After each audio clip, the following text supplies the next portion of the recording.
Computer पर लेखन, गद्य लेखन मुझे अधिक सुविधापूर्ण मालूम होता है और इधर कुछ वर्षों से, 1-2 वर्षों से मैं इसी को कर रहा हूँ और मैं समझता हूँ कि इस वजह से भी कविता तो नहीं अभी लिख सकता है कंप्यूटर पर, मुश्किल है, लेकिन मैंने सुना है कि बहुत से लोग विदेशों में कविता भी लिखते हैं कंप्यूटर पर, या बल्कि कंप्यूटर ही कविता लिखता है, ऐसा भी सुना है। लेकिन मैं अभी उस स्थिति तक नहीं पहुँचा हूँ। चलिए, जब बात कविता की हो रही है तो हम चाहेंगे कि हम आपके मुख से आपकी कुछ कविताएं का रसास्वादन करें। एक छोटी सी कविता मैं आपको सुनाई देता हूँ। ये कविता है ज़रूरत। मेरे साथ जुड़ी हैं कुछ मेरी ज़रूरतें, उनमें एक तुम हो। चाहूँ या न चाहूँ, जब ज़रूरत हो तुम, तो तुम हो मुझ में और पूरे अंत तक रहोगी।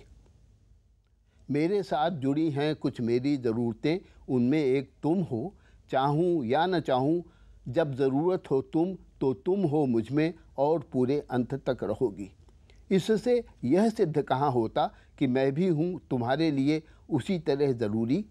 देखो ना, आदमी को हवा चाहिए ज़िंदा रहने को, पर हवा तो आदमी की ज़रूरत नहीं समझती, वो अपने आप जीवित है। वहाँ डाली पर खिला था एक फूल, छुआ तितली ने, रस लेकर उड़ गई, पर फूल वह तितलीमय हो चुका था। बहुत। वहाँ डाली पर खिला था एक फूल, छुआ तितली ने, रस लेकर उड़ गई, पर फूल वह तितलीमय हो चुका था। झरी पंखुड़ी एक तितली, फिर दूसरी भी तितली, फिर सबकी सब तितली। छूछे वृंत पर बाकी बची खुश्की जो तितली।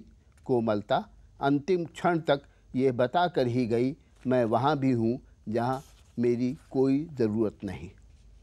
धन्यवाद। बहुत खूब।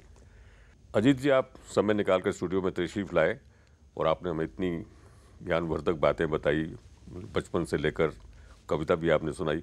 आपका बहुत बहुत धन्यवाद। शरद जी, आपको बहुत धन्यवाद। वास्तव में धन्यवाद के पात्र तो आप हैं। धन्यवाद। अगले सप्ताह फिर मुलाकात होगी एक नई शख्सियत के साथ, कार्यक्रम खास मुलाकात में।